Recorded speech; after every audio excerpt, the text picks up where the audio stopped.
नमस्कार साथियों।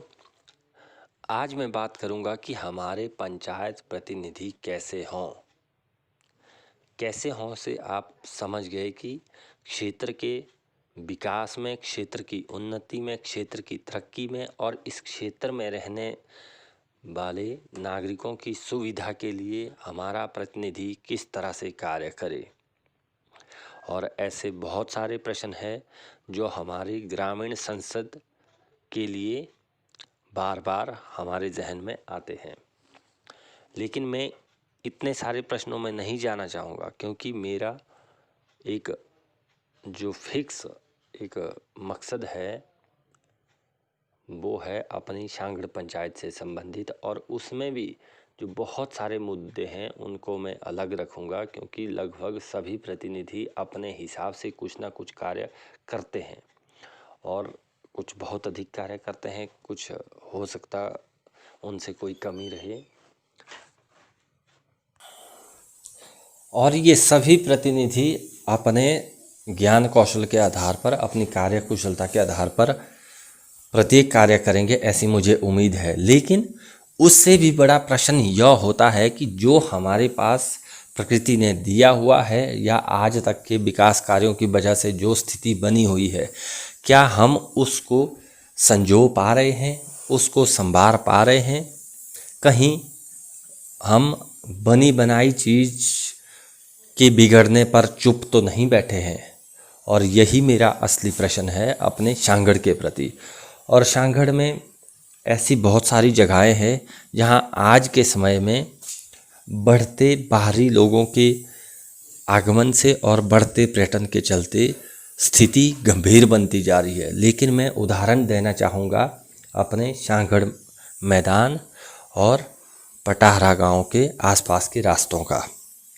ये जगह मैंने इसलिए भी चुनी है क्योंकि सांगड़ का एक केंद्र बिंदु बन गया है और पर्यटन की दृष्टि से भी ये स्थान महत्वपूर्ण हो गया है। आए दिन आप देखेंगे इस मैदान के आसपास हर जगह कूड़ा फैलता जा रहा है।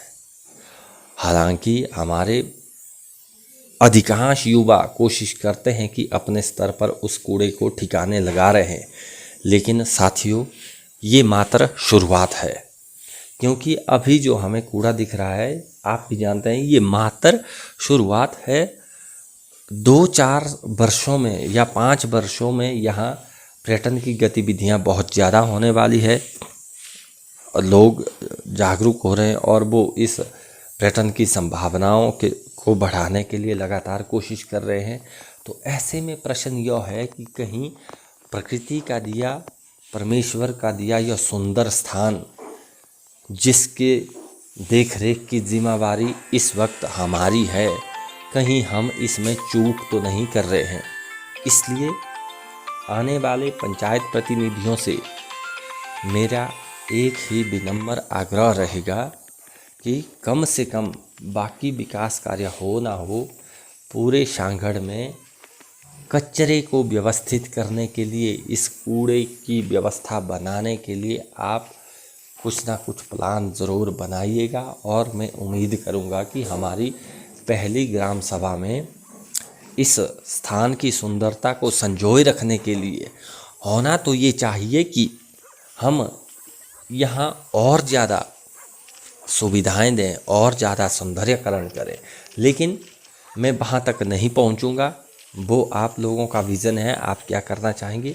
कम से कम मेरी गुजारिश, और मेरे साथ मुझे लगता है हर युवा की यह गुजारिश ज़रूर होगी कि जितना हमारे पास प्रभु ने दिया हुआ, जितना प्रकृति ने यहाँ संभाला हुआ है, कम से कम हम इसे तो संजो के रखें। यही उम्मीद करता हूँ मैं कि हमारी पहली ग्राम सभा में आपके जहन में, आपके दिलो दिमाग पर यह बात ज़रूर होगी। और आम जनता से भी मैं यही अपील करूँगा, कम से कम इस सुंदरता को बनाए रखने के लिए हम ऐसी कोशिश करें कि यहाँ ऐसा बिल्कुल भी ना दिखे कि यहाँ किसी तरह का कचरा फैला हुआ है। साथियों आप जानते हैं जैसे जैसे यह कचरा बढ़ता जाएगा,